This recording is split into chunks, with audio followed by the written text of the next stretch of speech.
سورة الهمزة. سورة الهمزة په دې صورت کې د بعض انسانانو بدی بیانېږي چې کوم انسانان په عام مسلمانانو باندې لعن طعن وایي.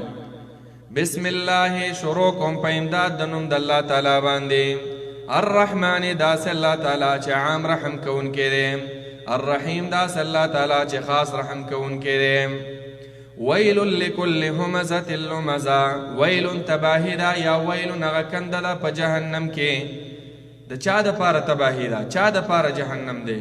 لکل همزة د پاره د هر یو همزة چې بد ویونکی وي په شیشه. لمزة چې او بد ویونکی وي طعن لګونکی وي. لمزة مخامخه هر هغه سړی چې په شیشه چا پسې عیب لګوي دې دپاره عذابونه دي تباهي ده.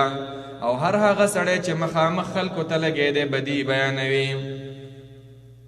دې آیات کې یو سخت وعید دی.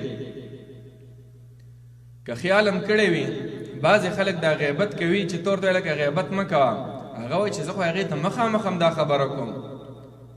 د هغې دا بدي خو مخامخ هم ورته یم، زه خو دې څه یېرېږم خو نه. خو دا ډېر جرأت کوي، دا ډېر متکبر انسان دی. مخامخ یې وی نو د مخامخ ویل ولې څه جایز دي د یو چا سپکاوی کول، یو چا پسې ردې بدې ویل. رب العالمین فرمایي چې مخامخ دې چا پسې طعن ولګو، عیب دې ولګو، ستا دپاره هم تباهي ده. الله رب العالمین درله عذابونه تیار کړي. نو همزه معنا په شیشه عیبونه خلکو پسې لګول، بهتان تړل، غیبتونه کول، سپکه ویل. او لمزه چې مخامخ وي. څوک چې قرآن بیانوي د هغوی پسې خبرې کول، مخامخ د هغوی بدي ویل، دا ټولو ته شامل دی. او عام انسانانو ته هم مخامخ به هم چا پسې خبرې نه کې او په شیشه به هم نه کې. قرآن موږ ته څومره ښایسته ادب راښیي. الذي هغه کس جمع چې جمع کوي مالا مال لرا وعدده او شماري دی مال لرا.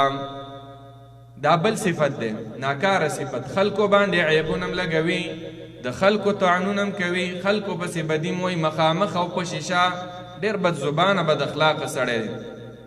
او بل ناکاره صفت یې دا دی چې بس مال دی ورسره د دې مال د وجې نه مال یې را جمع کړی د مال د محبت د وجې نه او شماري یې په شپه ورځ دا مالونه شماري. اشاره د دې خبرې ته چې بس ټول عمر یې په دې کې مصروف کړی چې مال څنګه را جمع کم څنګه یې وشمارمه. یحسبو ګمان کوي دا انسان ان ماله چې یقینا مال د دې انسان اخلده همیشه ساتي د لره. د ده دا خیال دی چې زما د عزت، زما د حیا، زما د ژوند، زما د هر څه چې دي دا په دې مال کې دي. که مال در سره نه وي هېڅ هم نه وي. دا خبره د ده غلطه ده. نه د خلود زندگی، د همیشوالي زندگی هغه د جنت زندگی ده. دنیا کې خلود نشته دی او دا نعمتونه دي دا هم همیشه نه دي په دنیا کې. نن مالدار سار له به غریبي. کلا لیونبذن هیڅ چیرې داسې نه ده. رب العالمین فرمایي یعنې داسې نه ده پکاره طعنونه او عیبونه چا پسې مه لټوه په شیشه او مخامخ هم چا ته بدې خبرې مه کوه.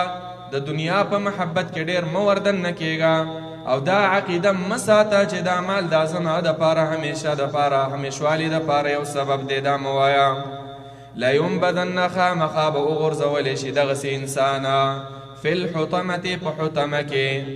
حطمه هغه څه شی دی الله یې خپله تعریف کوي. وما ادراک او څه پویه کو تا لره ما الحطمه چې څه ده حطمه. نار الله دا اور د الله تعالی دی. الموقدتو چې هغه بل کړی شوی دی. التي هغه اور دی تطلعو چې ورخیږي علی الافئدة په سینو باندې.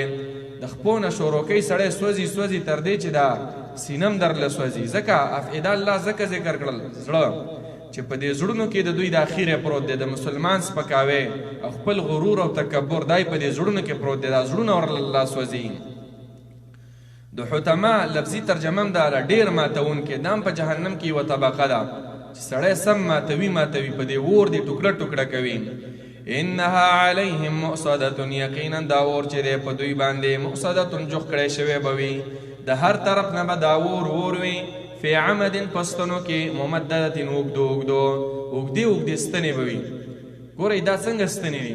که خیال هم کړی وي دا خښته چې پخېږي د دې بټۍ دپاره ستنې وي دا لوګی پکې وځي د اور کې هم دغه شانې ستنې دي د اوسپنو ستنې دي په دې کې دننه اور بلې دا انسان به اور باندې هم عذابولی شي او د اور ته به ورله تکیه ولګولی کېږي چې سړی د اور سره دا او د اوسپنې دا ستنې چې دي دا د دې ملا سره ولګېږي د بدن سره ولګېږي دا څومره سوځي او دا به ترې داسې راتاو وي دا ستنې هم به خپو ته هم به طرفونو ته او هم به هر طرف ته دا ستنې وي او دا اورونه به وي نو داسې سخت سخت عذابونه دي عزیزانو نو دا صفات دا د ځان نه لرې کول پکار دي د مسلمان به تعریف کې چې وسته کېدو مسلمان له به ښه د مسلمان به بدي نه بیانې غیبتونه به د مسلمان نه کې تنقیس د شان د مسلمان به نه کې او خاص کر بیا بعضې خلک ډېر جرأت کوي علماو پسې مسخرې کوي علماو د دین هغې ته قسمه قسم نمونه اخلي دا خو بالکل نه ده پکاره عام مسلمان ته هغه په سپک نظر نه دي کتل پکار